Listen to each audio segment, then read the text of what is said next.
بسم اللہ الرحمن الرحیم۔ السلام علیکہ یا صاحب العصر والزمان۔ کیونکہ یہ پہلا فیصلہ نہیں تھا جو کہ خاندان بنو امیہ کے فرد حرب کے مخالف ہوا ہو۔ پہلا فیصلہ تلوار کے ذریعے سے دونوں جڑواں بھائیوں کو الگ کرنا، جس کے بارے میں خاندان کے بزرگوں نے یہ کہا تھا کہ ان کے درمیان میں ہمیشہ خون ریزی اور تلوار چلتی رہے گی۔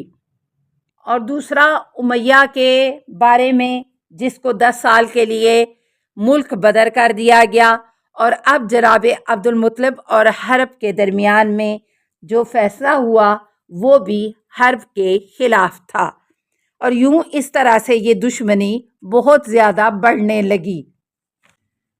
یہاں ہم ایک واقعہ پیش کر رہے ہیں حضرت عبد المطلب علیہ السلام کا، کہ جناب عبد المطلب کے ذریعے اللہ تعالیٰ نے ایک نعمت دنیا کو عطا کی جو قیامت تک دنیا کو یاد رہے گی۔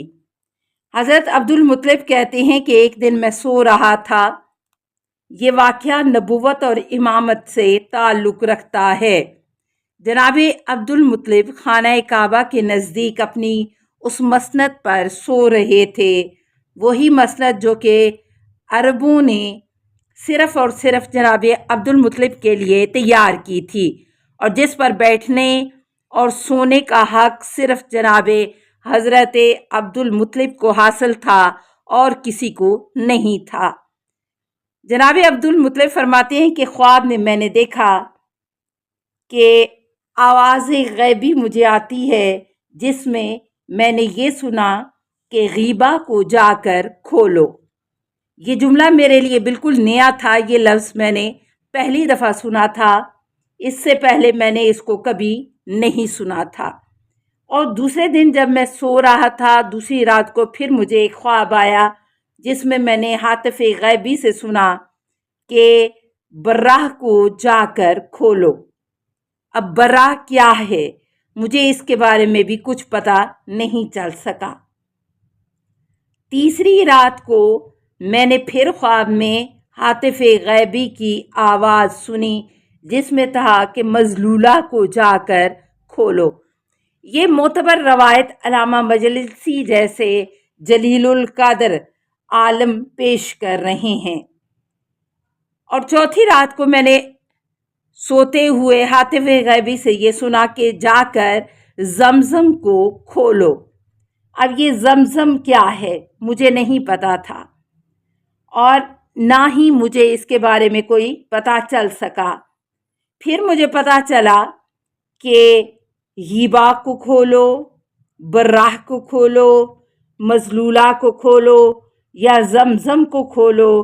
میں نے جب ان تمام جگہوں کے بارے میں یا ان تمام چیزوں کے بارے میں سنا تو میں نے یہ کہا کہ نہیں پتا یہ کہاں ہیں اور میں ان کو کس طرح سے کھولوں، کیونکہ زمزم تو وہ جگہ ہے جس کی وجہ سے مکہ آباد ہوا تھا، مراد زمزم کا کنواں تھا۔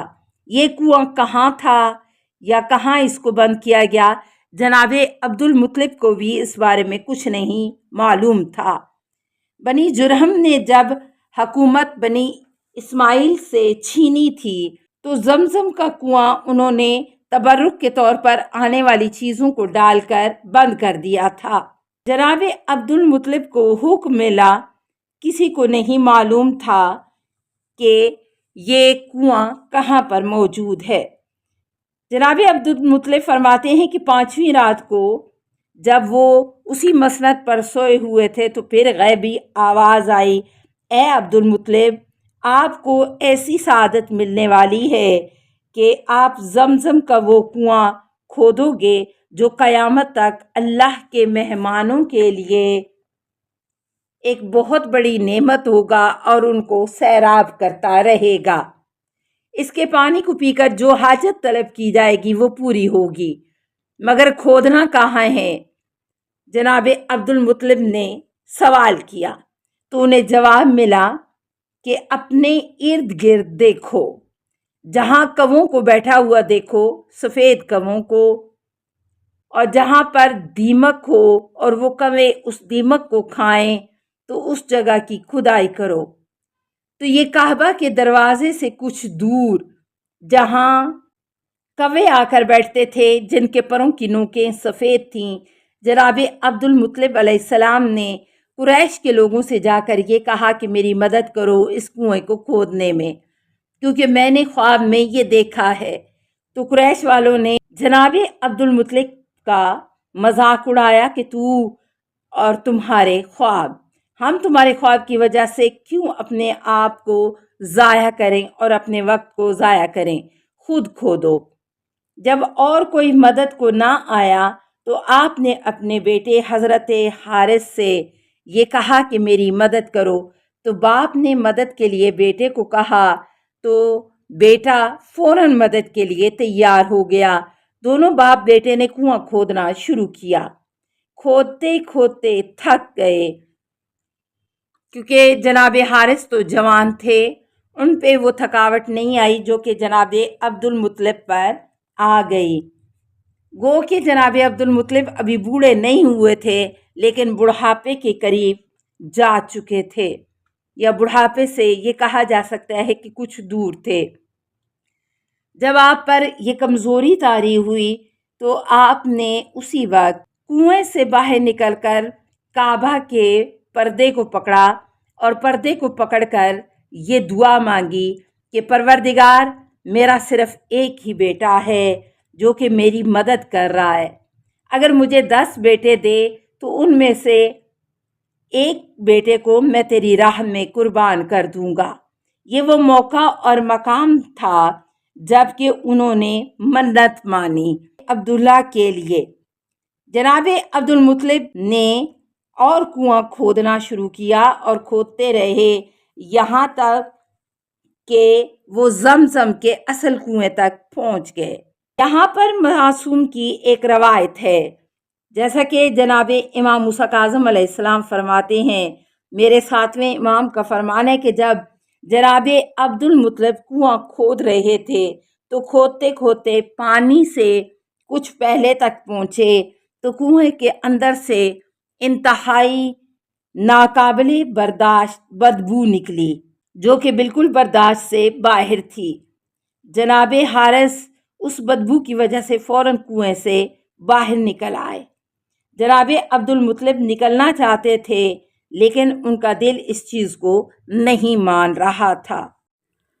السلام علیکہ یا صاحب العصر والزمان، الامان الامان الامان من فتن الزمان، السلام علیکہ یا خلیفۃ الرحمن، السلام علیکہ یا امام الانس والجان، السلام علیکہ یا مظہر الایمان، السلام علیکہ یا شریک القرآن، السلام علیکہ یا قاطع البرہان، السلام علیکہ یا امام زماننا ھذا اجل اللہ فرجک وسہل اللہ مخرجک وظہورک، السلام علیکہ ورحمۃ اللہ۔